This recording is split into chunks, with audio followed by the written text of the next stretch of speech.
Under the warm glow of business class lights, a glass of orange juice tilts, slow, deliberate, staining a navy suit without apology. Adrian Cole sits in seat 3D, calm and composed, treated like a man who doesn't belong. The flight attendant politely asks him to move, and he rises without protest, without anger, without revealing a thing. What no one on that late-night flight understands is simple. 12 hours earlier, he quietly purchased 61% of the airline. Before the wheels ever leave the runway, truth will surface, power will shift, and one careless act will cost far more than a ticket. If you believe respect should never depend on status, type Amen in the comments. And subscribe for more stories that remind us who we truly are. The business class cabin glowed under soft amber lights, suspended in the quiet hush of a midnight departure to London. Adrian Cole sat in seat 3D with the stillness of a man accustomed to being underestimated. At 42, he carried himself with quiet precision, broad-shouldered but lean. His navy suit, tailored close to a disciplined frame, shaped by early mornings and relentless years of building companies from conference rooms that once dismissed him. His skin was a deep, even brown, his jawline sharp and clean, no beard, no excess. A faint scar traced just below his left ear, the remnant of a teenage accident that had taught him early how quickly control could vanish. His eyes, dark and steady, revealed little. People often mistook his silence for passivity. They rarely realized it was calculation. Yet on his tablet glowed spreadsheets and acquisition summaries. 12 hours earlier, while most of the city slept, Adrian had finalized the purchase of 61% of Regal Atlantic Airways. He had not announced it. Not yet. He believed in observing systems before altering them. Culture revealed itself best when it thought no one powerful was watching. Across the aisle, the faint scent of citrus drifted in before its source appeared.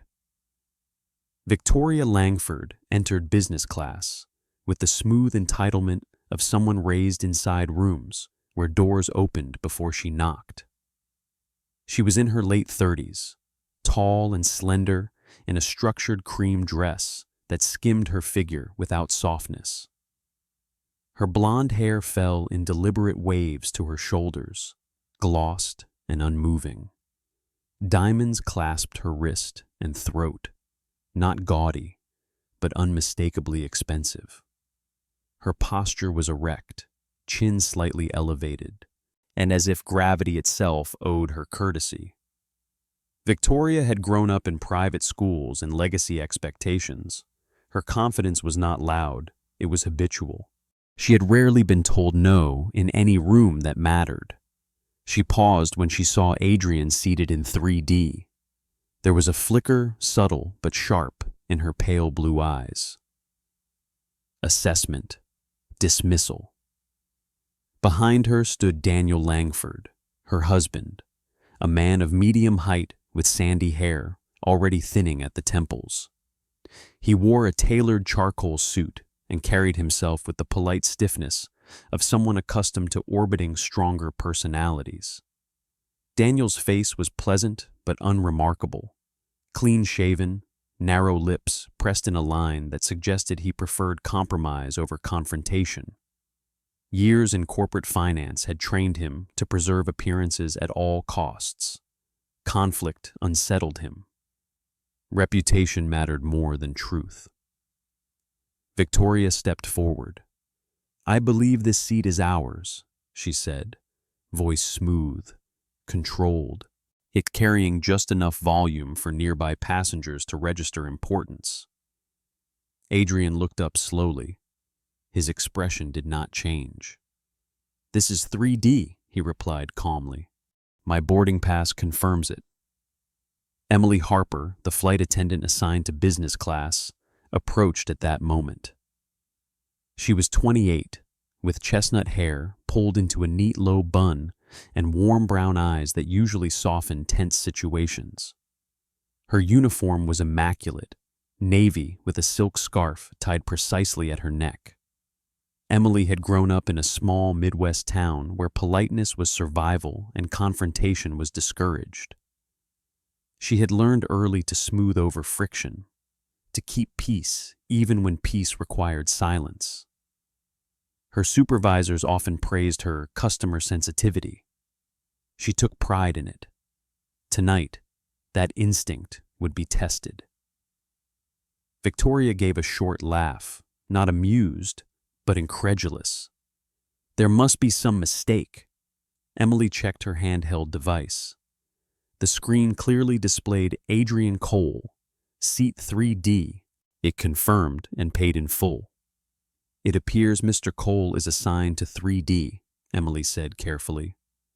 Victoria's jaw tightened, almost imperceptibly. She shifted the glass of orange juice in her hand, a bright, careless sun against the subdued cabin tones. Daniel touched her elbow lightly. "Let's just ask if there's another arrangement," he murmured, already retreating. Victoria did not retreat. She stepped closer to Adrian. The scent of expensive perfume mingled with citrus. "We've flown this route for years," she said, voice cooling. "We prefer this seat." Adrian felt the familiar tightening in his chest, not anger, but recognition. He had encountered this tone before in boardrooms, in hotels, in private clubs where wealth spoke in coded hierarchies. He had learned that reacting emotionally granted others narrative control, so he remained still. "I'm sure the crew will accommodate everyone appropriately," he replied. For a heartbeat, nothing moved. Then Victoria's wrist tilted. Yet the orange juice arced in a bright splash across Adrian's navy jacket, staining the fabric in a sudden burst of color. A collective inhale rippled through the cabin. The liquid dripped slowly, deliberately, down the lapel. "Oh," Victoria said, with an expression too composed to be accidental. "How clumsy." Emily froze. Her training told her to intervene immediately, to apologize, to assist the passenger whose clothing had been ruined. Her instincts, however, registered the subtle hierarchy at play, the wealthy frequent flyer, the long history, the performance of influence. She hesitated. Adrian rose slowly, unbuttoning his jacket with deliberate calm. Juice dampened the fabric, but his voice remained level. "Accidents happen," he said, meeting Emily's eyes. "What does your policy require in situations like this?" The question was not aggressive. It was surgical. Emily felt heat rise to her cheeks. She knew policy. She knew the seat was his. She also knew complaints from passengers like Victoria traveled fast and upward. Victoria crossed her arms. "Surely we can resolve this without unnecessary drama." Daniel looked at the floor. Inside Adrian, something settled, not rage, not humiliation, but confirmation. Systems revealed themselves in moments like these. Who would follow procedure? Who would follow pressure? Emily swallowed. "Perhaps," she began carefully, "we could explore alternative seating to ensure comfort for everyone." Adrian studied her. He saw the flicker of doubt in her eyes. He recognized it, the crossroads between easy compliance and principled action. He nodded once, not in agreement, but in acknowledgement. The engines outside deepened in tone as the aircraft prepared to taxi. The cabin lights dimmed slightly, and beneath the amber glow, with orange juice still drying across his suit, Adrian Cole made a quiet decision of his own. The cabin doors sealed with a muted thud, and the aircraft began its slow pushback from the gate, the hum of engines deepening beneath the floor, like a distant storm gathering resolve. Emily Harper stood in the aisle, posture straight, smile measured, but her pulse refused to match the calm choreography of the crew. The citrus scent still lingered faintly in the air. She had already offered linen napkins and a quiet apology, though not quite to the right person. Her chestnut hair, coiled precisely at the nape of her neck, did not betray the tension beneath her composure. She had built her reputation on balance, never too rigid, never too soft. Growing up with a father who lost his job after one public complaint from a customer had etched something permanent into her. Keep things smooth, avoid escalation, survive the moment. Victoria Langford remained standing beside seat 3D, chin lifted, fingers wrapped around the now empty glass, as if it were evidence of inconvenience rather than intention. The cream fabric of her dress caught the amber cabin light, making her appear almost luminous. Yet there was nothing uncertain about her posture. She had already decided the outcome in her mind. She did not shout. She did not need to. Entitlement, when practiced long enough, rarely required volume. Daniel Langford hovered half a step behind her, adjusting the cuff of his charcoal sleeve with restless fingers. His pale blue eyes flicked toward other passengers, calculating optics. Daniel disliked public discomfort. Years earlier, during a volatile merger negotiation that had nearly cost him his position, he had learned that survival in corporate spaces meant aligning quickly with whoever seemed strongest. He sensed now that something about Adrian's stillness felt dangerous, but he could not yet articulate why. Adrian Cole remained standing beside his seat, jacket draped neatly over his arm, despite the stains spreading along its inner lining. His white shirt remained crisp. His expression was controlled, almost detached, but inside, a quiet inventory was being taken. Not of the insult he had endured worse, but of process, of policy, of how pressure bent structure in real time. 12 hours earlier, he had signed documents transferring controlling ownership into his name. He had expected inefficiencies. He had not expected such a visible fracture so quickly. Emily inhaled slowly. "Mr. Cole," she began, her tone softened by practiced diplomacy, "we want to ensure every passenger is comfortable this evening. There may be another business seat available further back. If you wouldn't mind relocating, we can offer complimentary services to compensate for the inconvenience." The words left her mouth with a polished cadence. Even as she spoke them, she felt the faint sting of compromise. The handheld device in her palm still displayed his confirmed ticket. No error, no duplication, just preference colliding with power. Victoria's lips curved slightly, victory restrained, but present. "That seems reasonable," she added, her voice smooth as silk. Adrian's gaze met Emily's. There was no accusation in it, only inquiry. "Is this the airline's policy?" he asked evenly, "or your decision?" The question struck deeper than volume ever could. Emily felt the aisle narrow around her. Her training manuals flashed through memory. Uphold fairness, follow assignment charts, document incidents. Yet the unspoken hierarchy pulsed louder, the long-standing VIP, the risk of complaint, the chain of command that rarely defended frontline staff when influential customers were involved. Before she could respond, a new presence emerged from behind the galley curtain. Marcus Dunn, the onboard service manager, stepped forward with purposeful strides. He was in his early 50s, tall and broad-shouldered, with graying hair cut close at the sides and a neatly trimmed salt and pepper beard that framed a stern mouth. His dark uniform fit tightly across his chest, evidence of a man who maintained discipline even outside work hours.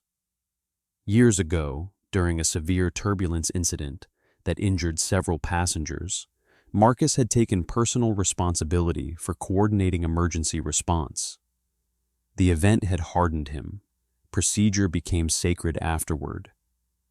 Yet experience had also taught him something else. Influential passengers could complicate consequences. "What seems to be the issue?" Marcus asked, voice low and authoritative. Victoria spoke first. "There appears to be a seating confusion. We've always preferred this section." Marcus glanced at Emily's device, then at Adrian. Yet his eyes lingered briefly on the damp jacket. He registered everything in seconds. "Mr. Cole is assigned to 3D, Marcus said carefully. Daniel exhaled in relief at the neutral phrasing. Victoria's jaw tightened again. Adrian answered before the silence could tilt. "I'm open to understanding how the airline prioritizes passenger reassignment," he said. Transparency would be appreciated. Marcus felt the subtle shift in tone. This was not a man pleading. This was a man observing. The aircraft paused momentarily on the taxiway, engines throttling softly. The cabin lights dimmed further in preparation for takeoff. Emily sensed the narrowing path ahead. She could uphold the manifest and risk a high-profile complaint, or she could relocate the quieter passenger and maintain superficial peace. She made her choice. "For the sake of departure efficiency," she said gently, "Mr. Cole, we would greatly appreciate your flexibility tonight." A flicker barely perceptible passed through Adrian's eyes. Not anger, confirmation. He inclined his head once. "Of course," he replied. Marcus gestured toward an empty seat several rows back. Daniel immediately relaxed, already picturing the evening restored to comfort. Victoria sat down in 3D without another glance. As Adrian stepped into the aisle to move, he felt something settle into place. Not resentment, but clarity. Systems rarely failed loudly. They failed politely. And as the aircraft resumed its taxi toward the runway, Adrian silently decided that this flight would not depart unchanged. The aircraft had barely reached the edge of the taxiway when the engines eased unexpectedly, a subtle deceleration that most passengers first mistook for routine sequencing. Adrian sat several rows behind his original seat now, posture unchanged, hands folded loosely over his tablet. The orange stain had dried into a muted shadow along the fabric he had draped beside him. He did not check messages immediately. He watched instead. Victoria, comfortably settled in 3D, had already reclined slightly, one leg crossed elegantly over the other, speaking in a low tone to Daniel as though a minor inconvenience had been resolved through rightful correction. Daniel nodded along, relief softening his features. He believed the moment had passed. It had not. Adrian unlocked his phone and scrolled to a number saved under a single initial, R.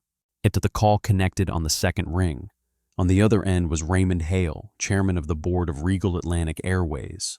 Raymond was 60, tall and spare, with iron-gray hair combed sharply back and a face defined by angular cheekbones and permanent lines of calculation. He had built his career in aviation law after surviving a catastrophic corporate bankruptcy early in his 30s, a collapse that taught him never to underestimate small cracks in public trust. Raymond valued data, optics, and decisive action. He also valued Adrian's judgment. "I assume you've observed enough," Raymond said quietly. "Yes," Adrian replied. "Suspend departure clearance. I want executive oversight at the gate." There was no raised voice, no dramatic pause. Raymond did not question him. "Understood." In the cockpit, Captain Laura Bennett received the message moments later. She was in her mid-40s, and with sharp hazel eyes and dark hair pulled into a tight bun beneath her captain's cap. Her jawline was firm, her expression disciplined. Years earlier, during an emergency landing in heavy crosswinds, she had guided a failing aircraft safely to ground, earning respect across the fleet. Laura believed in chain of command and procedural clarity. She disliked ambiguity, so when the dispatch message came through, marked priority, return to gate, executive hold, she felt a chill of professional unease. "This better not be a paperwork issue," she muttered, signaling ground control to pause departure. In the cabin, the announcement came smoothly. "Ladies and gentlemen, we've received updated instructions from operations. We'll be returning briefly to the gate." A ripple of confusion spread. Victoria straightened immediately. "This is absurd," she whispered to Daniel. "We'll miss our connection." Daniel glanced toward the rear of the cabin, eyes narrowing slightly. For the first time, doubt touched his composure. Emily felt her stomach drop as she caught sight of Marcus Dunn, reviewing his service tablet with unusual intensity. His brows knit together. "Executive hold?" he murmured under his breath. That designation was rare and never trivial. The aircraft rolled slowly back toward the terminal. At the gate, a small group awaited the doors reopening. Among them stood Olivia Grant, Chief Legal Officer of Regal Atlantic. Olivia was in her late 30s, tall and sharply composed, with deep brown skin and natural curls, framing a face both intelligent and unyielding. Her navy pantsuit was impeccably tailored, her posture straight as a verdict. She had once prosecuted a high-profile discrimination case that nearly dismantled a regional airline. Since then, fairness in corporate culture had become more than policy. It was personal. She did not tolerate ambiguity where documentation existed. Beside her stood Raymond Hale himself. When the cabin door opened, silence thickened the aisle. Raymond stepped in first, eyes scanning the room with surgical calm. Olivia followed, carrying a slim tablet. Marcus approached them quickly, confusion flickering beneath his professional mask. "What is the nature of this intervention?" Marcus asked. Raymond's gaze shifted toward Adrian, now standing calmly near his reassigned seat. "This," Raymond said clearly, "concerns Mr. Adrian Cole." Victoria turned, irritation ready on her lips, until she noticed the way the executives positioned themselves. Not confrontational, not deferential, aligned. Olivia stepped forward.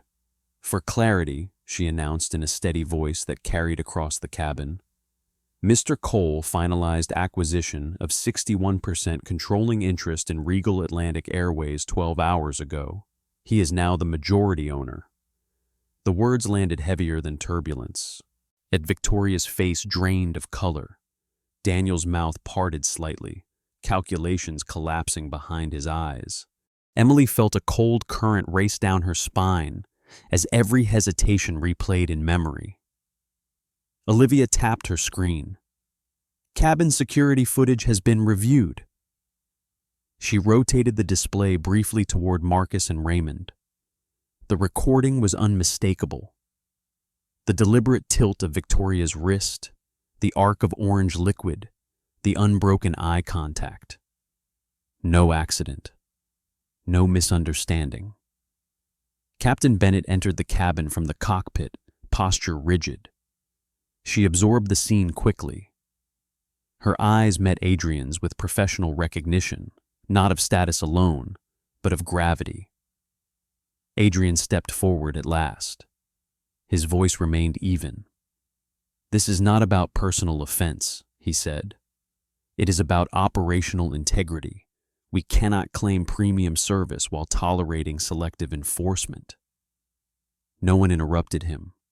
Emily lowered her gaze, a shame warming her cheeks. She had chosen ease over principle. Now the consequence stood embodied before her. Victoria opened her mouth, perhaps to protest, but the certainty in Olivia's expression silenced her before words formed. The truth had been named, and with it, the illusion of hierarchy dissolved. And as the executives began formal proceedings in the aisle of business class, it became clear that this flight would not resume until accountability did. The cabin no longer felt like a place of travel. It felt like a courtroom suspended above ground, where silence held more authority than any raised voice. Adrian stood near the aisle, shoulders relaxed, hands loosely folded in front of him. There was no triumph in his posture, no hunger for humiliation. His composure came from years of restraint, years of walking into rooms where assumptions arrived before introductions. At 16, after being wrongly accused of shoplifting in a department store, he had learned something that shaped him permanently. Outrage might feel powerful, but discipline changed systems. Tonight, he chose discipline again. Victoria Langford sat rigid in seat 3D, the cream fabric of her dress suddenly less luminous under the white overhead lights that had been turned fully on. Yet the sharp confidence that once defined her expression had thinned into brittle indignation. She was not accustomed to consequences. Her world had long rewarded presentation over accountability. The subtle tremor in her fingers betrayed what her voice tried to conceal. Fear not of guilt, but of public exposure. Daniel stood beside her, jaw tight, his earlier composure replaced with quiet calculation. He understood numbers, risk, liability. He also understood optics. His marriage had always relied on social symmetry, two well-positioned individuals strengthening each other's reputations. Now that symmetry fractured visibly. For the first time, he did not step forward to defend her. He stepped back. Olivia Grant addressed the cabin calmly. Ms. Langford, based on recorded evidence and violation of passenger conduct policy, you are denied transport on this flight. Her tone was precise, neither emotional nor cruel. Your executive tier membership will be reviewed and suspended pending full compliance investigation. Victoria's lips parted. You can't do this over a misunderstanding. Olivia's gaze remained steady. The footage shows intent. There was no dramatic flourish-only procedure. Security personnel waited at the aircraft door. One of them, Thomas Reed, tall and broad-shouldered, with close-cropped dark hair and a quiet, observant demeanor, had worked airport security for 12 years. After intervening in a volatile altercation that once turned physical mid-boarding, he had developed a calm authority that rarely required force. He approached Victoria respectfully but firmly. "Ma'am," he said evenly, "we'll escort you back to the terminal." Daniel did not protest. He lowered his eyes. Victoria rose slowly. Pride fought with disbelief, but the reality of uniformed presence dissolved resistance. She walked toward the exit without another word, the click of her heels sharp against the cabin floor. The door closed behind her. Yet the silence that followed was heavier than her departure. Adrian turned then, not toward Victory, but toward Emily. She stood near the galley, shoulders squared yet visibly shaken. The warmth that once defined her expression had been replaced with introspection. She replayed the moment she chose comfort over fairness. She had not acted maliciously, but she had not acted courageously either. Marcus Dunn remained near the aisle, his disciplined exterior intact, though his posture carried a new humility. He had deferred too quickly to passenger influence. Years of crisis management had trained him to reduce visible conflict. Tonight he recognized that minimizing conflict had amplified injustice. Raymond Hale addressed the crew quietly. This is not about punishment alone. It is about correction. Adrian nodded once before speaking. Emily Harper will be placed on temporary administrative suspension pending internal review. He paused, at ensuring clarity without severity. Not termination, Emily's breath caught. You will participate in a formal ethics hearing, Adrian continued, voice steady. You knew the correct procedure. You chose the easier path. Emily lifted her chin, eyes glassed but unwavering. Yes, sir. There was no excuse in her tone now, only acknowledgement. Later, in a private meeting room inside the terminal wall's muted gray, lights clinical and unforgiving, Emily sat across from Adrian, Olivia, and Raymond. The room felt smaller than the cabin had. She spoke plainly. I was afraid of escalating the situation. I thought keeping peace was protecting the airline. Adrian studied her carefully. Peace built on selective fairness isn't stability, he said quietly. It's erosion. Emily swallowed. I understand that now. Adrian leaned back slightly. Culture is not written in policy manuals. It's written in decisions made under pressure. This airline will not be built on easy decisions. There was no anger in his words, only expectation. Emily nodded once, fully aware that trust, once fractured, demanded proof to rebuild. Outside, preparations began for a replacement crew rotation and passenger reboarding. Captain Laura Bennett coordinated with ground operations to maintain regulatory compliance after the delay. Procedures were documented, reports filed, transparency ensured. Inside that small room, 3 individuals had encountered consequence in 3 different forms. Victoria lost privilege. Daniel lost illusion. Emily lost comfort. Adrian, meanwhile, did not gain vengeance. He gained confirmation. And before the flight was cleared once more for departure, the path forward had been formally set. Accountability applied, investigation initiated, culture declared uncompromised. By morning, the video had already traveled farther than the aircraft ever would. Someone in business class had recorded the moment the orange juice arced through amber light.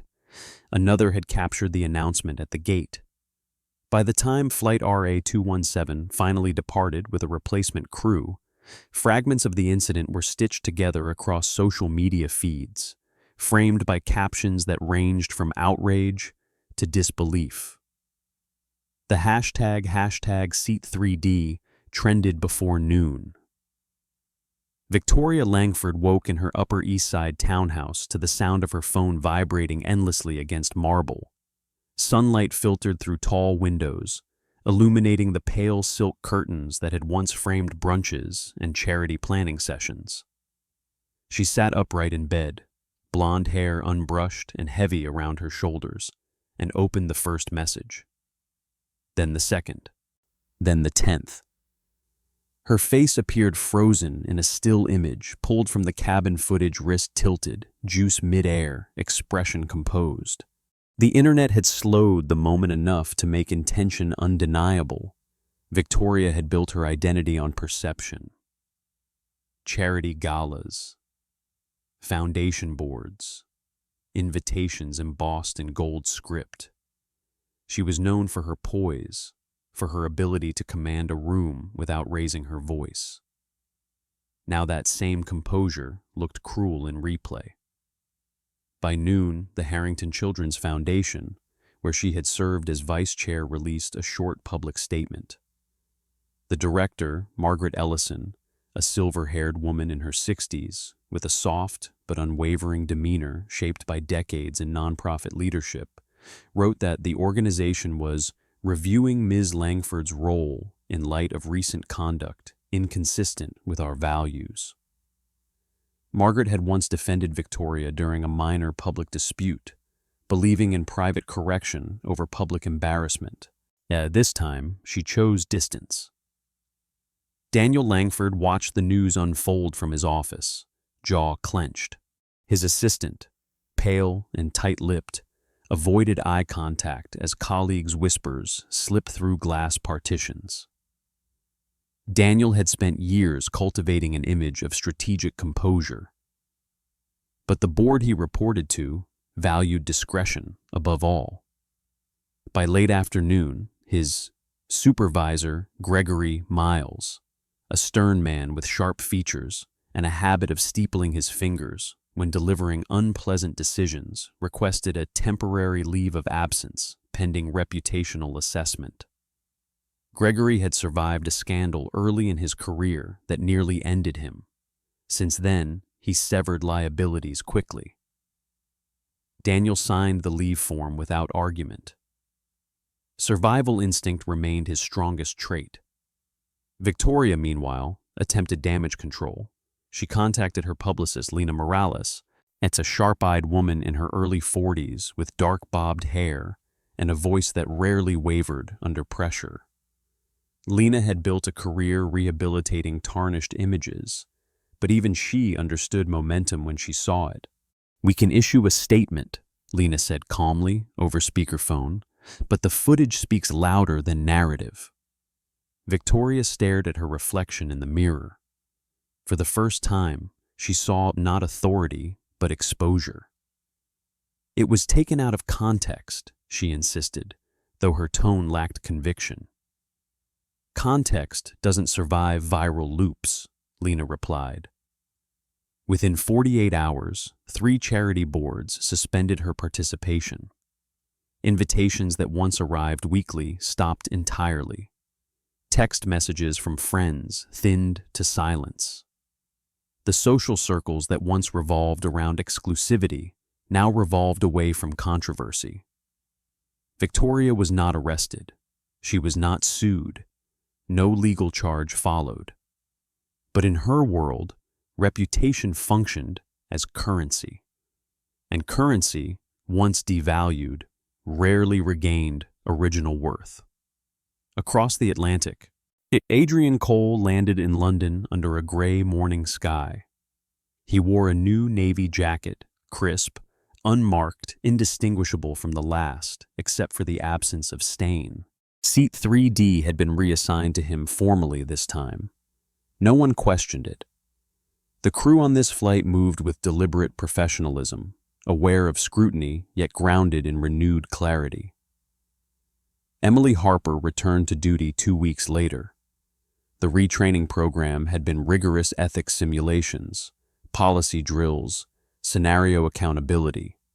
She signed a formal code of conduct recommitment witnessed by Olivia Grant. Emily's posture carried a different steadiness now, less eager to please, more anchored in principle. When faced with a minor seating dispute on her first shift back, she upheld manifest order without hesitation. The decision was small, but decisive. Regal Atlantic Airways released a statement outlining updated enforcement protocols and transparent complaint review systems. Internal culture audits began. Marcus Dunn attended every session. Captain Laura Bennett integrated new briefing language emphasizing zero tolerance for discriminatory conduct. The shift was not theatrical, it was procedural, sustainable. Adrian stood at the terminal window before departing Heathrow days later, watching aircraft lift into pale sky. He did not savor Victoria's loss. Consequence was not personal. It was structural. The lesson required no headline. Arrogance can ignite injustice. But correction begins when someone names it and someone else chooses to change. Sometimes justice does not arrive with thunder. Sometimes it comes quietly, through truth revealed, through choices corrected, through dignity that refuses to bend. What happened on that flight was not only about power, status, or ownership. It was about something deeper. It was about the unseen hand of accountability, the kind that reminds us we are all equal before something greater than titles and wealth. In daily life, We may never sit in business class, never own a company, never face a viral moment. But we all face smaller choices. The way we speak to a cashier, the way we treat someone who looks different from us, the way we respond when it would be easier to stay silent. God does not always intervene with lightning. Sometimes he works through character, through courage, through the quiet strength of someone who chooses what is right when no one expects it. Maybe that is the miracle, not revenge, not humiliation, but correction. If this story touched you, share it with someone who needs a reminder that dignity matters. Leave a comment below and tell us where you're watching from and what this lesson means to you. And if you believe in stories that inspire courage and faith, subscribe to the channel so we can keep telling them together. May God bless you and your family. May He guide your choices, protect your path, and fill your life with justice, grace, and quiet strength.